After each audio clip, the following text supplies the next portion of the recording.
Sean todos ustedes muy bienvenidos a una nueva emisión de La Brújula, este programa que hacemos por Conclusión TV. Quien les habla, Lucas Carena, Pablo Davoli, un amigo personal a quien presento y siempre Lucas. Tengo el gusto de tener a mi lado aquí para compartir ideas, reflexiones, análisis en este programa que hacemos ya desde hace varios años, pero que hace relativamente poco está aquí en la pantalla de Conclusión. ¿No es así, Pablo? Todo bien, sí, así es. Buenas tardes para todos, buenos días o lo que corresponda. ¿Cómo estás? Muy bien, tranquilo? Muy bien, muy bien. Este programa se lo recordamos a quienes nos siguen, nos miran. Se consagra desde el primero, ¿no?, de todas sus emisiones a la Virgen de Schoenstatt, que es 3 veces admirable, es madre, es reina, es educadora de Schoenstatt. Así es. En ella depositamos un poco la confianza para que sea intercesora, ¿no?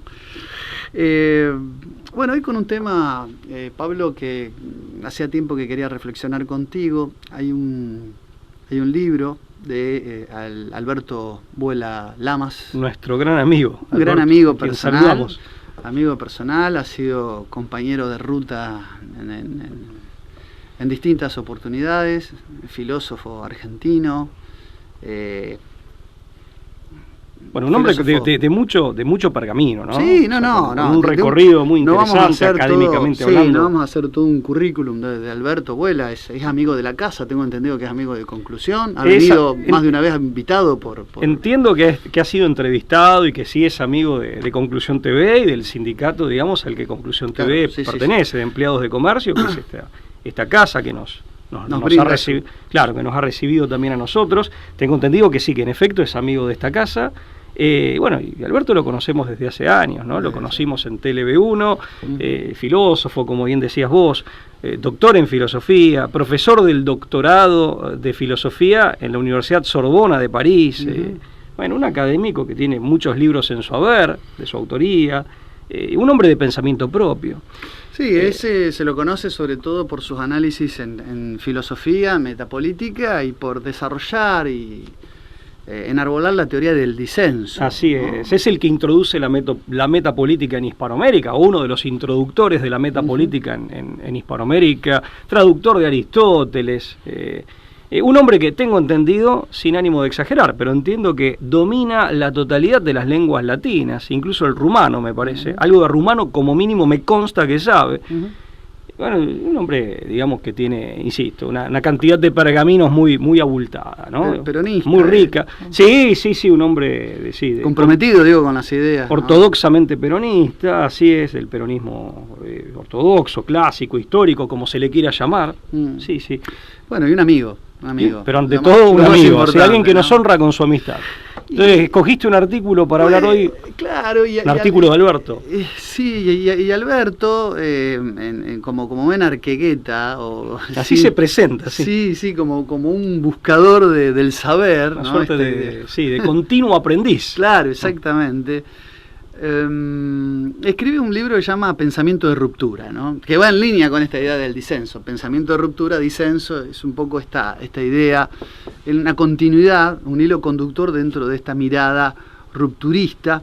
Hay un capítulo que le dedica al pensamiento oriental, o sea, Occidente y Oriente, los lazos, esos vínculos, ¿no? División, sí, o distinción. Y él hace una crítica, ¿no?, acerca de que el conocimiento mutuo, Cateris paribus dice, o sea, todo lo demás siguiendo su curso, el pensamiento, el intercambio entre Oriente y Occidente ha sido bastante pobre en sus frutos históricos. Es decir, él reconoce la existencia de grandes orientalistas. Nosotros hoy podemos reconocer a grandes orientalistas, pero dice que aquellos que intentaron abordar las distintas ramas y escuelas filosóficas, sobre todo las más antiguas, el Tao Te Ching de Lao Tse o el confucianismo, ¿no?, del pensamiento de Extremo Oriente, terminaron convirtiéndose, dice en este capítulo, ipso facto, más que en estudiosos, en apologetas de aquellos que se pusieron a estudiar como novedad. Es decir, les faltó espíritu crítico, aquellos que pegaron como un salto hacia el orientalismo sin mirarlo y analizarlo a la distancia. Es decir, esa distancia que tiene que tener el filósofo que contempla y que observa las cosas, ¿no? Se me ocurre ya de entrada hacer un comentario, porque todo esto, me imagino, esta suerte de diálogo o de aproximación en gran medida fallida, se da en el contexto de la modernidad. Entiendo que Alberto hace referencia a este contexto y no a etapas anteriores. Y ahí, parafraseándolo al propio Alberto, también a su compañero de ruta en el programa Disenso, ya fallecido lamentablemente, Silvio Maresca, y tantos otros, me da la impresión que el occidente moderno y finalmente posmoderno, que es un occidente vaciado, es un occidente muy insustancial, muchas veces estos personajes lo digo bien, sin ninguna connotación negativa, que se han hecho orientalistas, más que ir a describir o simplemente a conocer, han ido a buscar lo que en Occidente de pronto falta, porque en el Occidente moderno lo que experimentás es el vacío que a la postre es nihilista. Falta sentido de trascendencia, falta una fundamentación metafísica, es decir, profunda de los valores. Entonces, creo que el fenómeno se explica. Me parece a mí, lo tiro ya como una posible, como una hipótesis. Sí, vas a Oriente a buscar lo que de pronto en Occidente ya, digamos, ha sido extraviado. Porque fíjate que los orientalistas vienen de la Francia ilustrada, pasó con hombres hombres que son de talla muy respetable, como René Guénon en el siglo XX, que ha hecho aportes que son interesantísimos, pero fíjate qué pasa con norteamericanos, con ingleses. Bueno, pero ahí está, bueno, el caso y con distinto nivel de profundidad y de éxito en esa aproximación. En el caso de Guénon, que se vuelca al mundo islámico, previamente estudia el mundo del hinduismo, de la India, es un autor eximio, es un autor, digamos, que uno... Pero hay otros que son mucho más banales, digamos. Estoy de acuerdo, dos cosas parecían. El pensamiento de Guénon, algo podríamos decir del mismo Ébola, Mircea Eliade, que se los conoce, hoy se los tiene como estudiosos de tradiciones...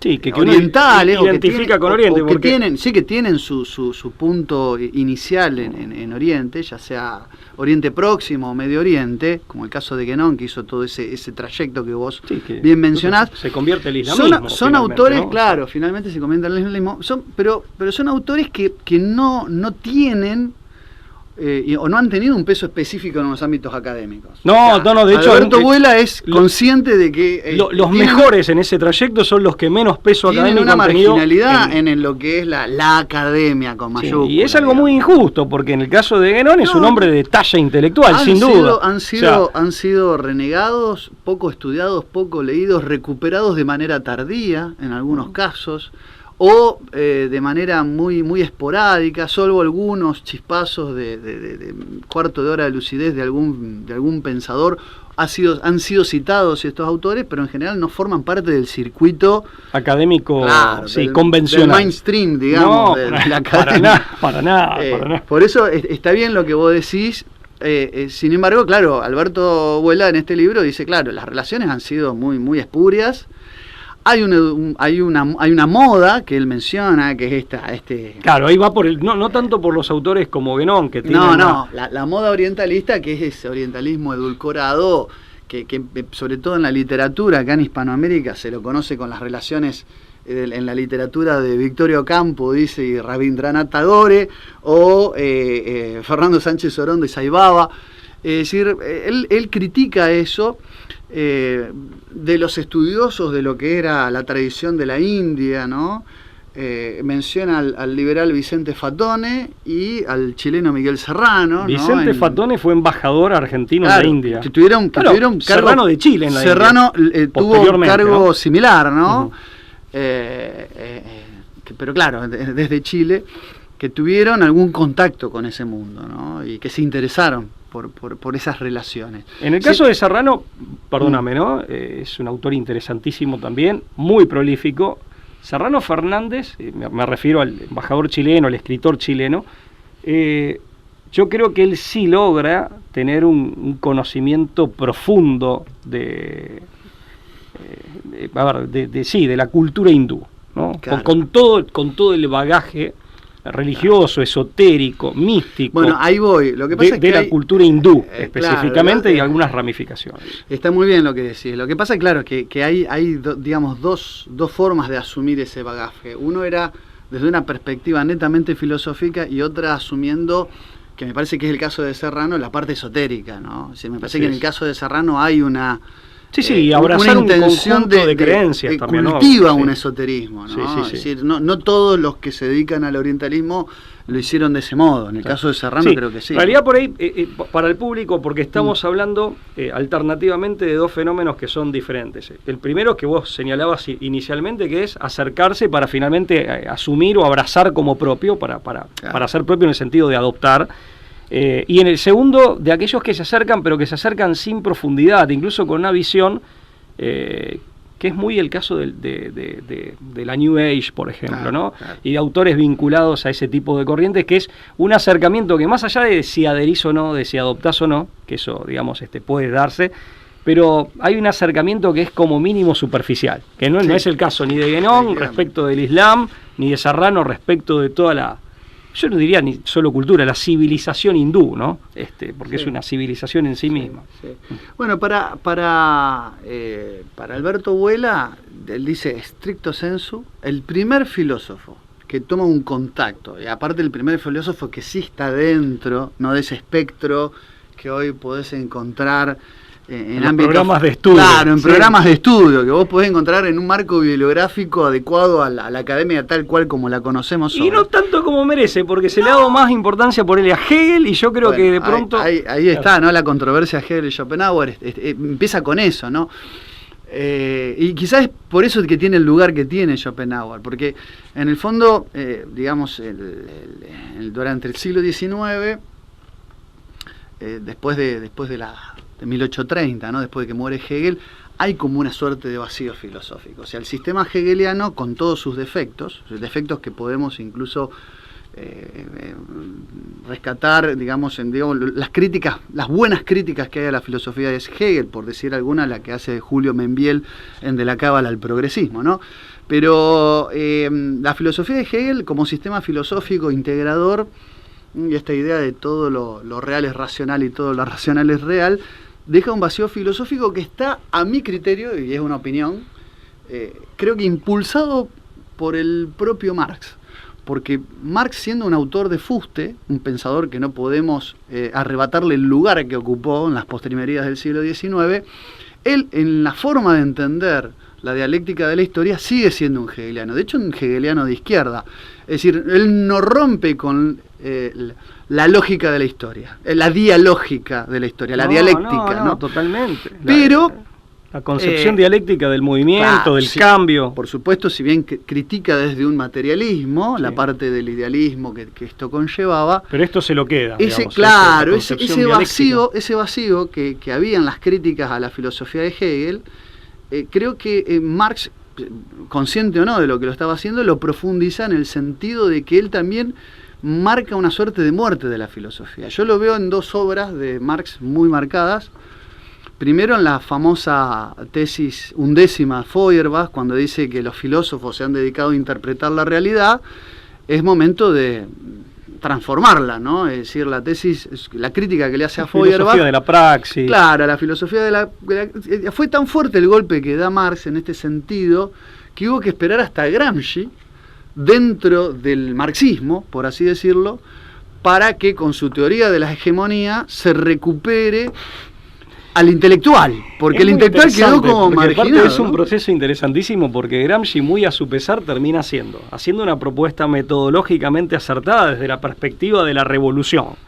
Como propuesta estratégica, pero es un heterodoxo, se convierte en un heterodoxo. Pero claro, al volver a la mirada a la superestructura, recién ahí el intelectual va a tener un protagonismo que había quedado. Pero aparte, su idea de hegemonía, en definitiva, pone en crisis la concepción del poder en la sociedad o en las sociedades según Marx. O sea, por eso digo, Gramsci, muy a su pesar, diseña una buena estrategia, pero esa estrategia implica poner en crisis postulados ideológicos propios. O sea que... Bueno, y el otro golpe de Falcastro, bien digo, que da Marx a la filosofía en general, lo veo en un texto de por ahí de menos conocido, menor jerarquía, que es la miseria de la filosofía, que es la contestación a Proudhon del texto inverso, ¿no? Que llama La filosofía de la miseria, donde él directamente, en determinado momento del texto, habla de que la filosofía tiene que dar lugar a la economía como la nueva ciencia de la praxis social. Él hay como, quizás por una influencia, por eso después los filósofos marxistas recuperan al filósofo Marx de la juventud, no al influenciado por Engels, pero Marx acá en la crítica que hace a Proudhon, claramente habla de una filosofía como convaleciente en tanto al nuevo rol de la economía como el sistema, ¿no? o la ciencia auxiliar que se convierte en protagónica para entender los procesos de la vida civil, en función de la propia concepción que tenía Marx de la historia, ¿no? Como una historia de la lucha entre clases sociales. Sí, ¿no? pero está claro que mete, digamos, todo el discurso filosófico o el pensamiento filosófico en un callejón sin salida. Claro, ahora, desde la filosofía le da como una especie de santa sepultura, ¿no? Claro, y lo que generás, o sea, a ver, si está bueno lo que decís, a ver, yo creo que el materialismo termina, digamos, asfixiando al pensamiento filosófico. Hay un estrangulamiento. Hay un estrangulamiento, o sea, por un lado las contradicciones propias del sistema de ideas marxista, que es un sistema de ideas que acusa o que presenta, digamos, contradicciones insalvables dentro del propio sistema, o sea, contradicciones intrínsecas. Por otro lado, el atentado a la lógica, esto lo explica muy bien Beinviel y de manera muy sencilla en El poder destructivo de la dialéctica comunista, creo que es el libro, en el primer capítulo, si no mal recuerdo, la contradicción que implica, o el atentado a la lógica que implica el principio de no contradicción, la concepción dialéctica del movimiento, que ahí la falla es de Hegel y que viene de Jacob Böhme, de Spinoza, o sea, viene por esa línea. Sí, ese racionalismo, que termina siendo casi contradictorio, ¿no? Totalmente, pero además, digamos, ese materialismo que Marx toma de Feuerbach, en definitiva, y lo hace propio, en el materialismo ningún tipo de, digamos, te da una mirada de la realidad y una visión del mundo y de las cosas, e incluso del hombre, que no te deja lugar a demasiado planteo filosófico, o sea... Claro. Por pronto, o sea, el materialismo es una concepción de la realidad que no se presta, digamos, a... No es permeable a la filosofía y a la especulación, ¿no? En el fondo a la especulación en el buen sentido, ¿no? La especulación en el sentido de reflexionar, de hacer un trabajo reflexivo, ¿no? Ahora, que es el quehacer de la filosofía. Igualmente, la muerte de la razón metafísica, en definitiva, y esto lo ve bien Gramsci, el marxismo no deja de ser en definitiva un producto o una suerte de punta de iceberg posterior a una serie de episodios ideológicos y de sucesos históricos y de procesos ideológicos precedentes, y en definitiva que te remontan como mínimo al racionalismo. O sea, la muerte de la razón metafísica, que es lo que caracteriza, y volvemos al núcleo del tema, porque fíjate que... Porque ahí aparece Schopenhauer, justamente. Claro, porque matando la razón metafísica, en definitiva, y matando lo que podría ser la fundamentación profunda de lo que hoy llamamos valores, valores éticos, por ejemplo. Que ahora son mero reflejo, ¿no? Claro, efectivamente, o meras supervivencias, y eliminando el sentido de trascendencia, te encontrás con un vaciamiento del pensamiento, pero finalmente de la vida, de la cotidianeidad en Occidente, del modus vivendi, que es lo que hace también que se torne imposible el diálogo con las culturas que se mantienen premodernas o que mantienen la tradición, sus respectivas tradiciones en Oriente. Claro, efectivamente. O sea, te tornan un mal interlocutor. Sí, por supuesto. Ya hay una depreciación, ¿no? Del propio Occidente, o sea, que empieza a dialogar con Occidente. San Francisco de Asís o Santo Tomás de Aquino podían hacer el diálogo en la disputa, incluso en el sentido de la disputa de ideas, con Oriente, si se quiere, o con lo que venía de Oriente, pero digamos desde un Occidente que no había sido todavía vaciado. Claro. Entonces, bueno, por eso, lo que bien decís vos, casi que con la razón metafísica muere la propia filosofía, o por lo menos teníamos una filosofía, un panorama de filosofía agonizante después de que Hegel. No es metafísica, que es lo que Heidegger quiere recuperar en siglo XX ya, ¿no? Pero claro, ahí aparece la figura de Schopenhauer. Es decir, digamos, lo que presenta en este capítulo vuela a Schopenhauer como un pensamiento de ruptura.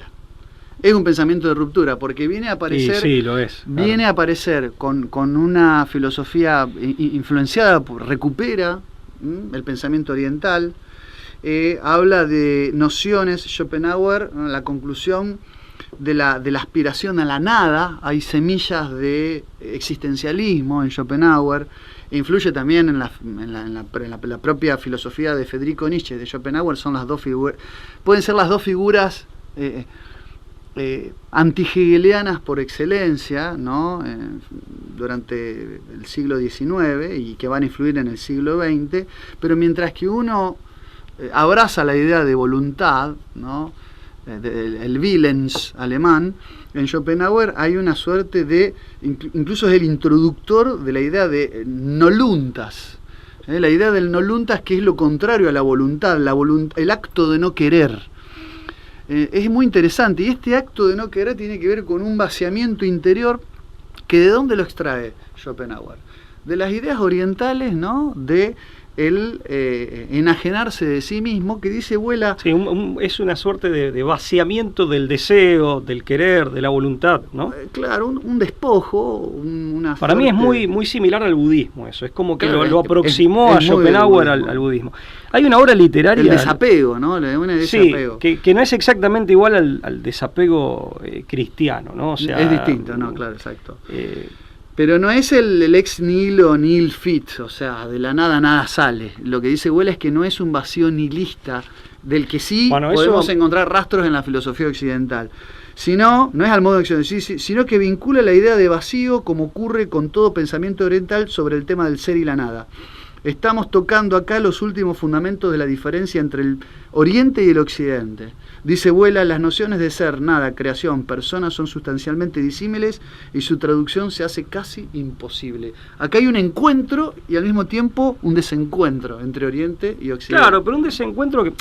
puede ser armonioso, puede haber un diálogo, sí, no necesariamente claro, porque yo hablé de disputa, pero confrontación. La disputa también es un tipo de diálogo, ¿no? O la disputa en definitiva es una de las posibles modalidades del diálogo, bueno, pero hay diálogo. El diálogo puede en ser... ese disenso, puede haber disenso. Pero se tienen que entender. Y no hay que confundir diálogo con consenso. Puede haber diálogo sobre la base del disenso. Totalmente. O que ponga de manifiesto un disenso que se comprende como tal, que ambas partes comprenden. Que el interlocutor del occidente moderno, y ni hablar el posmoderno, es un hombre que está muy incapacitado para eso, justamente por ser ajeno a toda tradición, desprovisto, despojado de todo sentido de trascendencia y que ha eliminado la razón metafísica de todos sus planteamientos. Entonces, cuando, por ejemplo, eso pasa mucho con los norteamericanos, cuando hacen una lectura utilitaria que en el fondo es materialista, de estas, verdades, por así decirlo, de estas verdades o supuestas verdades que se sostienen desde contextos en donde las tradiciones, digamos, de los pueblos, de esos pueblos, están más vivas.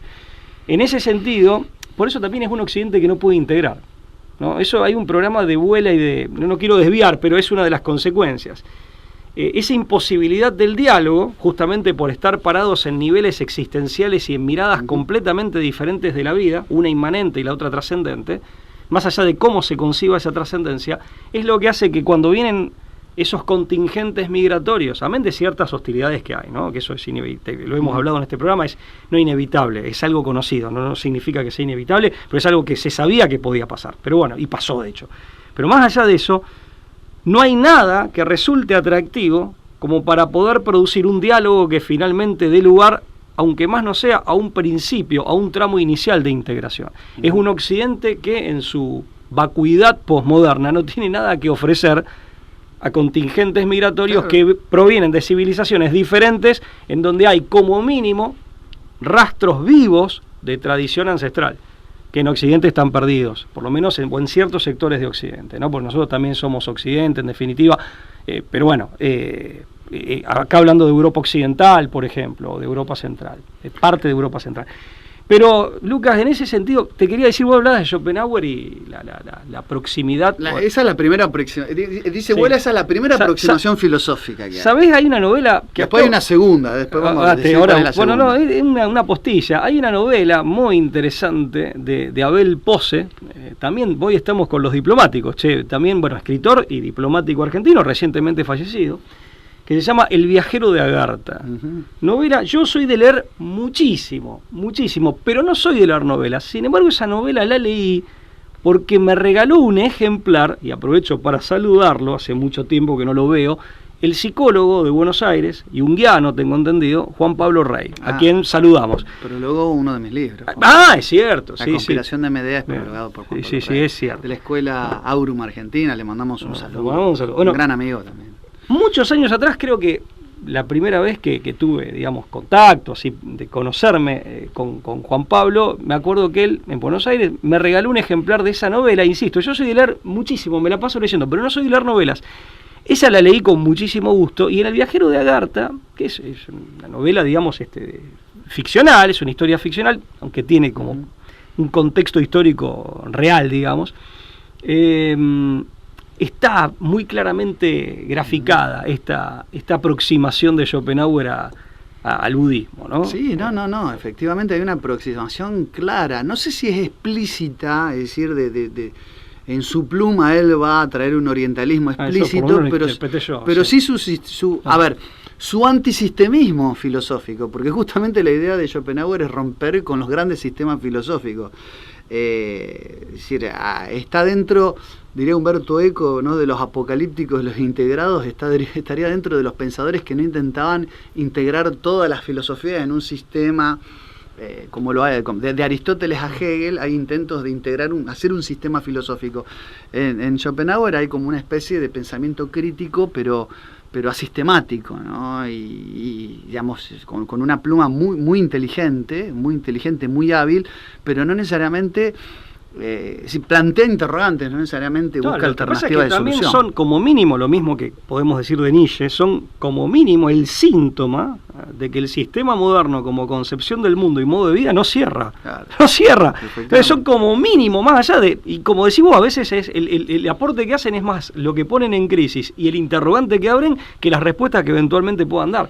Una cosa que no quería dejar pasar es, claro, porque yo dije, el anonadamiento cristiano tiene que ver, eso está mucho en San Agustín, en tantos otros, una renuncia al ego y a lo egótico, lo egoísta, egolátrico, etcétera, pero para finalmente llegar en la trascendencia, en la eternidad, la divinización del yo, que en el budismo entiendo, el budismo tiene muchas ramas también, y en esto quiero ser muy cauto, pero es en esa, digamos, esa distinción que acá por lo menos yo hago desde la perspectiva cristiana, se renuncia al ego por amor a Dios, por amor al otro, pero el yo queda divinizado, digamos, participa, digamos, en la eternidad. Claro. Eso el padre José Kentenich hablaba, ¿no? Y el maestro Eckhart en el medioevo, el padre José Kentenich de Schoenstatt en el siglo XX, en la eternidad, la divinización del yo.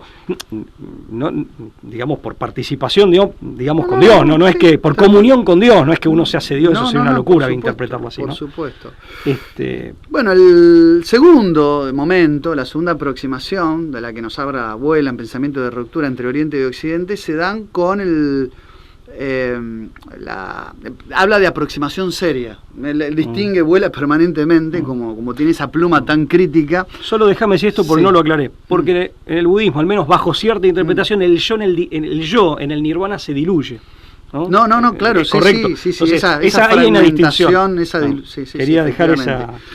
Esa segunda aproximación seria de la que habla Vuela, diferenciando de las poco serias, ¿no? Se da con la llamada Escuela de Kioto. Es decir, los japoneses se acercan a Martin Heidegger, ¿no? En el año 1921 concurre a Friburgo, de donde era Heidegger, un filósofo japonés, Hajime Tanabe, un filósofo muy interesante, miembro de la escuela, o relacionado con la escuela de Kioto, que hablaba de la metanoética, la filosofía de la metanoética. Fue doctorado honorario de la Universidad de Friburgo, ¿no? Y estudió, de hecho, con Husserl, y Edmund Husserl, y tuvo de tutor a Martin Heidegger, Tanabe. Y el precursor de esta escuela, de este movimiento de la escuela de Kioto, fue Kintaro Nishida. Es decir, vino a dar un seminario sobre Kintaro Nishida, un filósofo que fue el precursor de la escuela de Kioto, muy interesante. Y tras él, dice, a medida que pasaron los años, aparecieron muchos autores japoneses que vincularon el orientalismo con la filosofía existencial heideggeriana. Entre ellos el mismo Barón Kuki, que fue el que tradujo Ser y Tiempo al japonés, ¿no? El Barón Kuki, Kuki Yuso, del que habla Heidegger en un texto que se llama De un diálogo del habla entre un japonés y un inquiridor. Él habla con Tezuka, él habla con un discípulo, él habla con Tomio Tezuka, y hablan de su maestro, que era este Kuki, que había traducido la obra de Heidegger para los japoneses, para el mundo nipón. Para el mundo nipón. Muy interesante. Intercambio. Y dice, de este diálogo que duró desde 1921, de aquella avenida, ¿no?, de Tanabe, hasta la muerte de Heidegger en 1976, se puede concluir que hubo, digamos, que el pensamiento, que el filósofo de Friburgo, dice Vuela, es el más comprendido de los filósofos occidentales en Oriente. Claro, y es el que como mínimo quiere recuperar el ser. Claro. En definitiva, el llamamiento filosófico de Heidegger es recuperar la razón metafísica, recuperar la noción del ser. Comprensión que el mismo Heidegger, y esto lo aclara Vuela, el mismo Heidegger en su, digamos, en su parte más culminante, en el tramo más culminante de su vida, comprensión que él relativizó, porque él decía, no sé hasta qué punto términos que en alemán utilizo para expresar lo que digo son fácilmente trasladables. Las connotaciones. Claro, son trasladables al idioma de Japón. Heidegger, ¿no?, con eso era particularmente meticuloso. Por lo menos la profundidad y consistencia de su pensamiento que se filosófico. Dice, no sé hasta qué punto el espíritu japonés puede entender mi obra, siendo que hay palabras que casi no pueden salir del propio idioma alemán, en realidad para cualquiera, ¿no?, que se sale del alemán. Sí, es una cuestión de traducción y de connotaciones que se van perdiendo en el camino de la traducción. Bueno, fíjate que el ser en el mundo, esas palabras. Bueno, en castellano lo guionás, en el castellano bien escrito, justamente. Y aún así es muy difícil de guionás, de es que pones varias palabras separadas por guiones. El ser ahí, vos, ¿qué es el ser guión ahí? Sí. Es una cosa, una construcción que solo los alemanes, porque la forma de construir las palabras en alemán palabras complejas. Son palabras compuestas. Por eso son palabras kilométricas. Sí. Pero tiene, en ese sentido, el alemán tiene, una vez yo tenía un profesor de filosofía que le decía, usted habla inglés, y dice, no, solamente idiomas filosóficos, decía. Griego antiguo, latín y alemán. Bueno, yo aprovecho de mandarle un saludo a Frau Helga Eret, mi profesora particular de alemán, que no domino, que tengo algún conocimiento. Es un idioma difícil de uno algo toca de oído, pero no. Y eso que el castellano es una lengua muy rica, es mucho más rica que el inglés, pero sin embargo... Pero es distinta. Estos son los dos momentos dentro de la filosofía convencional, llamémosle académica, donde Oriente y Occidente se encuentran. Déjame decir una cosa para terminar. Termina tranquilo, ¿no? Por favor. En el fondo nosotros tenemos que entender que, digamos, los diálogos, ¿no?, entre el mundo occidental y el mundo oriental han sido muchísimos. Y a veces nosotros que hablamos siempre, y lo que siempre decimos desembosadamente, de nuestra mirada cristiana de las cosas, es decir, la Iglesia en esa catolicidad ha tenido y tiene a lo largo de la historia, actualmente tiene 23 ritos vigentes. Y de esos 23 ritos vigentes, muchos claro, creen que son, o hablan desde la ortodoxia católica y lo que hacen es solamente romanismo. La mayoría de los ritos católicos no son los ritos latinos, son los ritos orientales. Que hay mayor cantidad de católicos vinculados a los ritos latinos es verdad, pero en cuanto a cantidad de distribución de los ritos que hay, de los 23, la mayoría de los vigentes son de tipo oriental, o sea, están dentro de los ritos alejandrinos, el rito de Copto o de Etíope, o los llamados ritos antioquenos, ¿no? Pero los ritos que conocemos, que son los ritos latinos, en realidad estamos muy poco consustanciados. Incluso hay un rito como el hispánico, llamado el rito visigótico, benedictino, carmelita, cartujo, cisterciense, dominicano. Están los ritos por órdenes religiosas y los ritos por regiones, ¿no? Esa catolicidad. Es un mundo, realmente ese es el universalidad del catolicismo. Lo que pasa es que esa es buenísimo. Digo para ampliar, ¿no? También para ampliar la mirada. Porque no es el occidente patológico, desviado de la ilustración. Hermético. Claro, es el occidente que puede ser universal en cuanto a lo que puede brindar, y no en vano, digamos, el catolicismo se hace católico, la palabra es de origen griego y significa universal, digamos, conjugándose las enseñanzas evangélicas o desencriptando su sentido profundo, las enseñanzas evangélicas, con el bagaje de lo mejor de lo greco-latino. Lo que pasa es que si Occidente renuncia a eso, como se hizo en la modernidad, se convierte en este zombie, que es este occidente cancerígeno incluso, que no puede dialogar con nadie. El que podía dialogar con todos, y el cristianismo es una muestra de eso, porque claro, arraiga ahí para expandirse, claro, pero no aparte, puede dialogar con nadie. Pero aparte después. esta idea, uno no discute la religión, dónde está la verdad revelada, pero el diálogo con Oriente es algo que nosotros tenemos que preservar. Ahora, con los orientes, porque no es lo mismo el con, mundo... No, por supuesto, o sea, hay que hablarlo en plural. Los orientes, ¿no? Es decir, le cabe lo de San Agustín, ¿no? Unir sin confundir y separar sin divorciar. Sí, efectivamente. Yo veo distinguir sin separar. Todavía mucho católico güelfo que dice oriental satánico, ¿no? Y se rasga las vestiduras, casi farisaica. Incluso, a ver, porque también la distinción... Eso a mí me preocupa. La distinción, sí, a mí también, porque son miradas sesgadas, y la distinción incluso... No es buena. Es válida como distinción, sin separar, como decís vos, pero no deja de haber profundas raíces o vasos comunicantes muy profundos. O sea, bueno, el gibelinismo, claro, es booleano, las semillas de verdad. En Platón se condensa filosóficamente y se resume de manera magistral toda una tradición que en definitiva podríamos decir que es indoeuropea. Entonces, también hay todo un oriente que está en la raíz misma de lo europeo y finalmente lo occidental. Bueno, la concepción gibelina de lo católico, y yo cierro con esto, Pablo. Sí, yo no digo más nada. No, la concepción gibelina, la puerta que abre es entender que la idea de la epifanía, ¿no? Que el romanismo, muchas veces el romanismo más güelfo estudia como un episodio litúrgico ahí perdido, como un momento. La Epifanía habla de la puerta de que hubo muchas semillas de verdad en Oriente que no sabemos el alcance que tuvo, la profundidad que tuvo, ¿no? Y que trajo a los reyes, los magui de Oriente, ¿no? A los pies del recién nacido Redentor. Tu libro, ¿no? Uno de tus libros explora esos caminos, explora esos caminos, sin decir cosas tan concluyentes porque muchas se desconocen. El padre Mainville hablaba de eso, ¿no? Señalaba. Pero lo tenía clarísimo, y nadie lo puede acusar de ser un heterodoxo, un tipo... Yo no he leído referencias así al pasar de Mainville, pero muy claras, muy contundentes, que Mainville señala, dice, bueno, sobre todo el hinduismo, señala verdades que él ve en el hinduismo que hoy serían tenidas por exclusiva de los cristianos. Sí, que él veía que eran verdades cristianas, que él las ve reflejadas de algún modo en...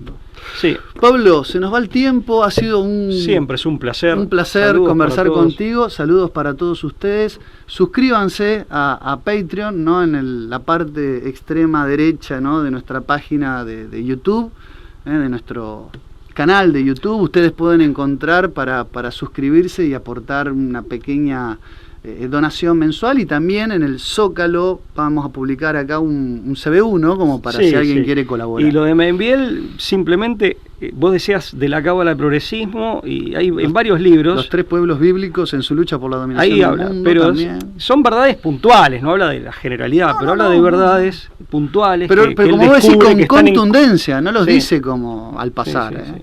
Así que nos reencontramos, ¿sí? Esto ha sido todo por hoy, esto es La Brújula, muchas gracias como siempre por estar. Chao, hasta luego.